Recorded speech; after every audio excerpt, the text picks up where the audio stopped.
श्री संजय देशमुखी।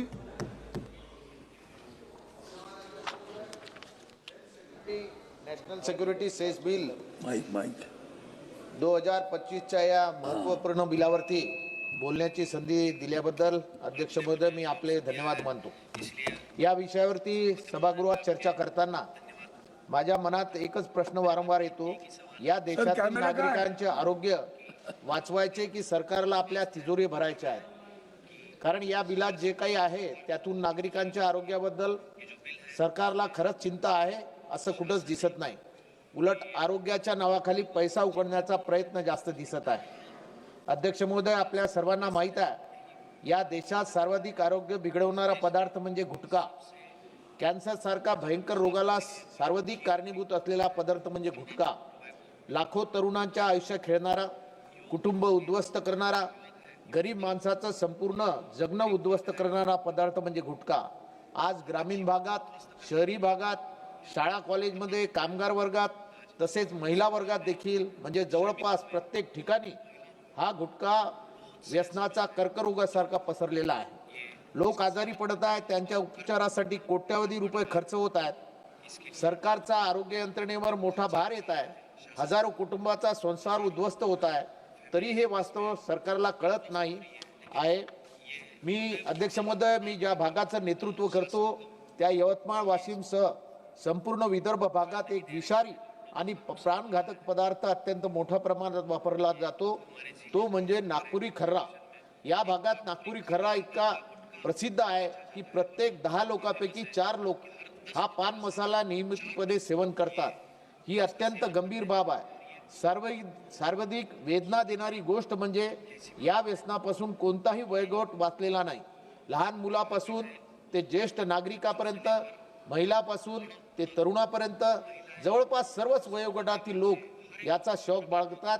हा शौक नसून हे व्यसन आहे आणि हे व्यसन नव्हे तर विष आहे। या नागपुरी खर्रा आणि विविध पान मसाल्यामुळे माझ्या विदर्भात कॅन्सरचे प्रमाण एवढ्या वेगाने वाढत आहे की आज विदर्भ या देशातील तोंडाच्या कॅन्सरचा सर्वात मोठा हॉटस्पॉट बनला आहे। यवतमाळ वाशिममध्ये लहान मुलांना देखील तोंडाचा कॅन्सर झाल्याचे अनेक भीषण उदाहरणे माझ्या समोर आलेली आहेत। निरागस मुलांच्या तोंडात हे विषरूपी पदार्थ जातात आणि काही वर्षांनी त्यांच्या आयुष्यात सर्वात भयंकर रोग होतो। एका आईने आपल्या लहान मुलाला अशा अवस्थेत पाहणे किती भयानक असते हे शब्दात सांगता येणार नाही, पण हे वास्तव आमच्या विदर्भात रोज घडत आहे। अध्यक्ष महोदय, या पान मसाला आणि खर्रा व्यसनामुळे आर्थिक नुकसान वेगळेच मोठे आहे। माझ्या मतदारसंघात सरासरी एक व्यक्ती दिवसाला 100 ते 150 रुपये या विषारी खर्ऱ्यासाठी खर्च करतो। गरीब कुटुंबातील पुरुष महिलाही रोजच्या मजुरीतून मिळणारा मोठा हिस्सा या घातक पदार्थावर खर्च करतात। घरात मुलांच्या शिक्षणासाठी पैसे नसतात, औषधासाठी पैसे नसतात, पण दिवसाला 150 रुपये या व्यसनावर जातात। हे केवळ आरोग्याचे नुकसान नाही, संपूर्ण घराच्या अर्थव्यवस्थेचे, संपूर्ण समाजाच्या उन्नतीचे नुकसान आहे। अध्यक्ष महोदय, ज्या सरकारला खरोखरच हेल्थ सिक्युरिटी द्यायची असती तर सर्वप्रथम गुटखा देशभरात कायमस्वरूपी बंद केला असता। एवढं सोपं वास्तव सर्वांना दिसतं, पण सरकार मात्र या दिशेने पाऊल उचलायला तयार नाही। कारण गुटखा बंद झाला तर लोकांचे आरोग्य सुधरेल, पण सरकारला मिळणारा महसूल कमी होईल। म्हणून सरकारला गुटखा उद्योग बंद करायचा नाही, उलट त्याच्यावर उद्योगावर कर लावून पैसा उकळवायचा आहे।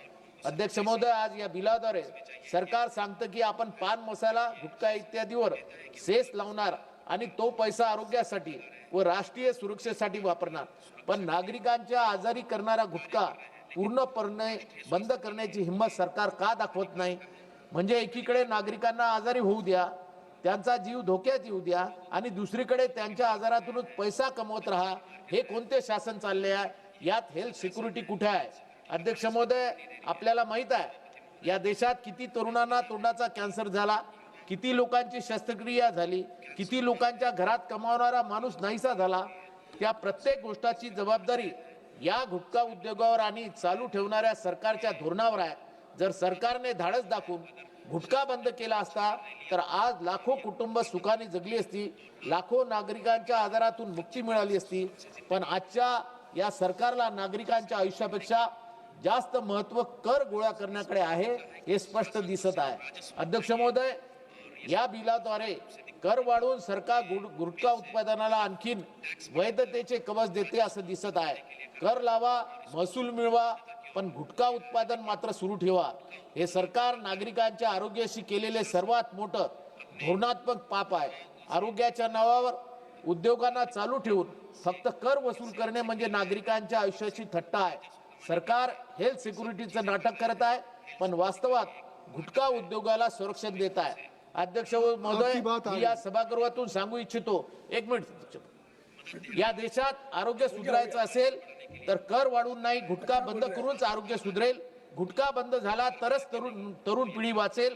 गुटखा बंद झाला तरच देशातील कॅन्सरग्रस्ताची संख्या कमी होईल.